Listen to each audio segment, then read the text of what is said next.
Hiya, this is Kate from Daisy Nails, creating fun, funky and fabulous nails, or in the case today, shortening some nails.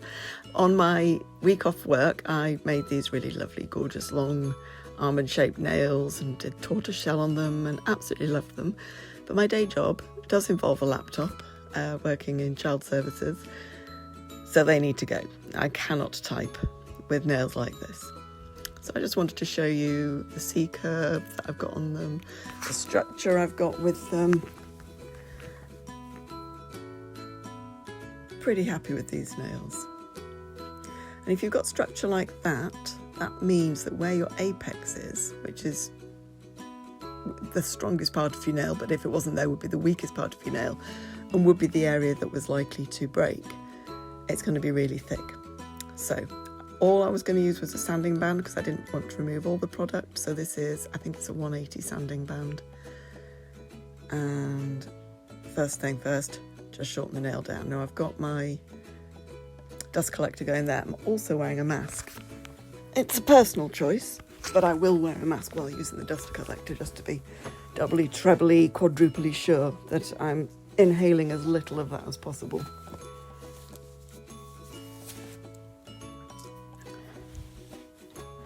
So taking the length down to the length I want the nail to be. And now look at that chunky boy. How thick that is. That's where the apex is. And you don't want that at the end of your nails. So get out the file again. And then I carefully just shape it over the top with the file.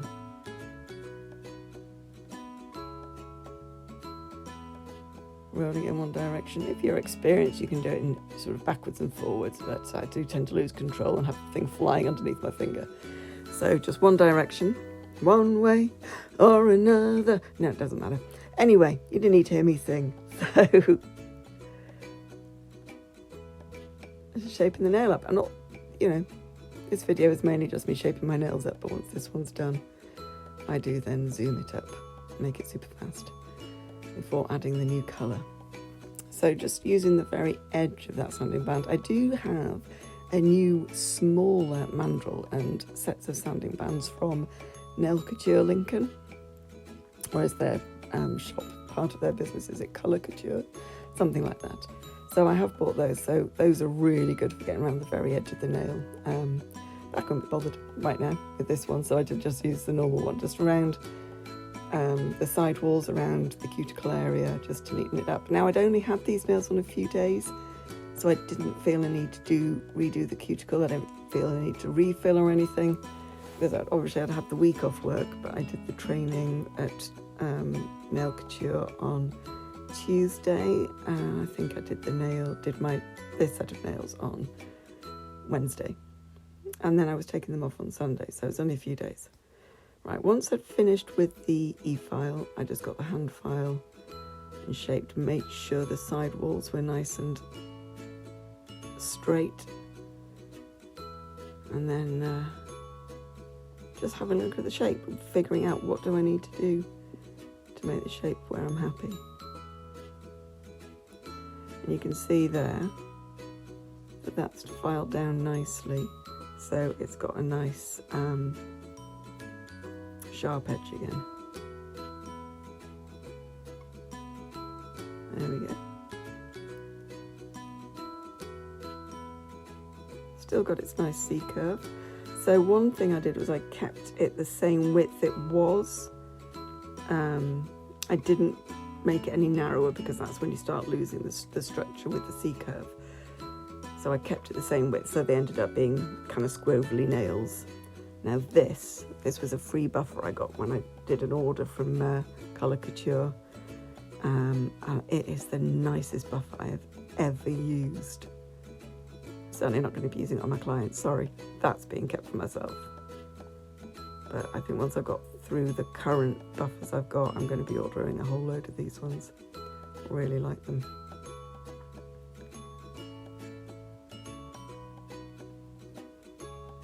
Right, yes, these are the mini sanding bands, so I did use it. Right, so using the mini sanding band, just really going around the edge, you can just get that little bit more control around the edge. because of it being smaller, you don't end up sort of trying to go around a corner and then gouging out the skin at either side. You don't have that sort of wider area of sanding band.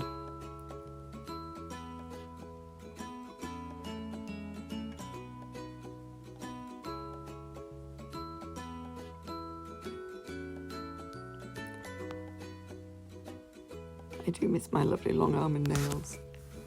Actually, I really like them as they are now too.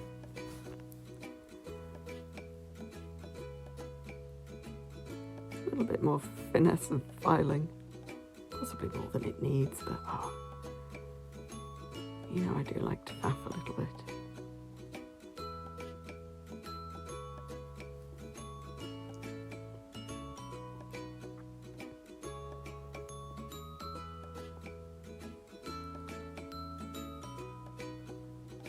If you hold the file with the flat edge up against your free edge, if you want to go from a square to a squoval, and then just put the file at like a 30-degree angle, that's what I was doing there, rub it backwards and forwards, you do get a really nice even squoval shape.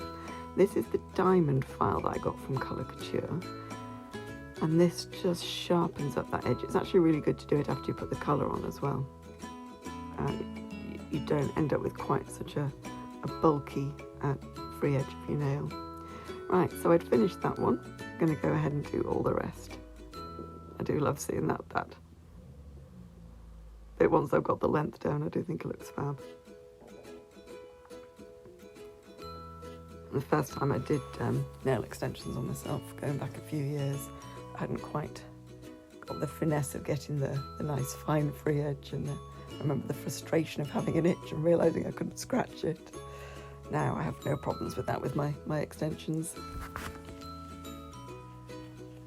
There we go, going for the third one. And if you want to remove all the product, you can use a sanding band if you want. I do have some coarser ones than this, but I also have it's a ceramic bit I use for removal as well.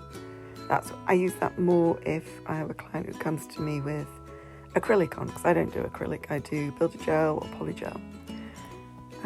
Acrylic can sometimes be a lot harder and therefore just takes a little bit more to remove.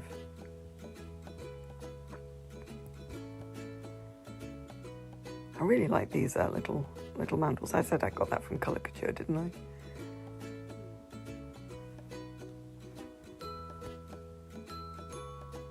And then that was a little dusting brush, also from Colour Couture. It's a little one, it hooks over your finger.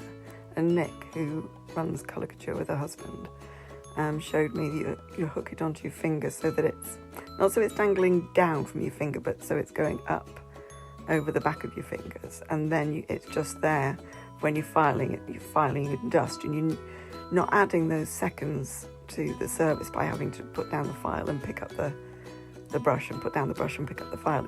It's there attached to your finger the whole time. I'm actually doing the actions now. I don't think you can see that because I'm just recording a voiceover lying on my bed watching the video.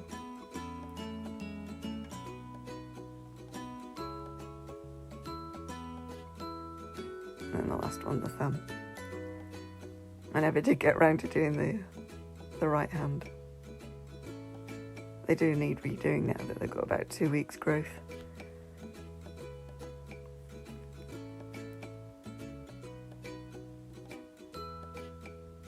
Maybe tomorrow night after work I might do something with it. I do have a slight problem at the moment. Thankfully I don't have any clients booked in this week because my car's failed its MOT. If you're not in the UK, the MOT is an annual test your car has to do to find out if it's roadworthy. If it fails, it is not allowed on the road until it passes. So it only failed on the tyres, 2 front tyres needed replacing, and it had what's called an advisory, which means it's something you probably need to sort out soon on the front brakes, so I'm getting those sorted as well.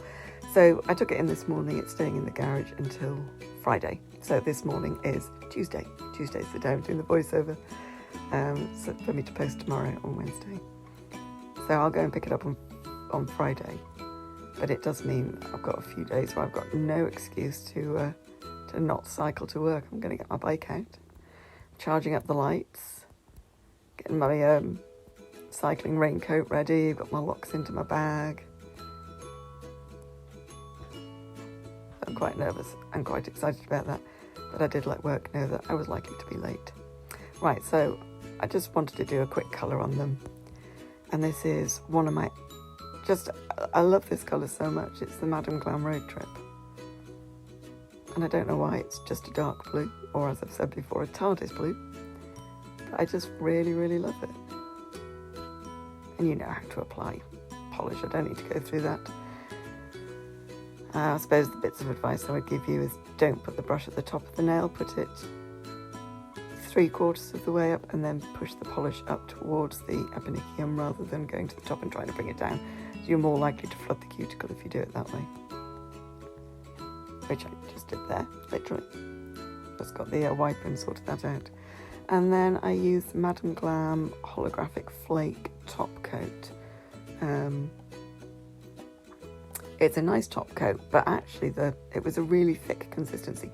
It might be because it's quite chilly in my living room at the moment, but the other gels weren't. So although it is a top coat, once I cured it, I wiped it. Even if it's a no wipe top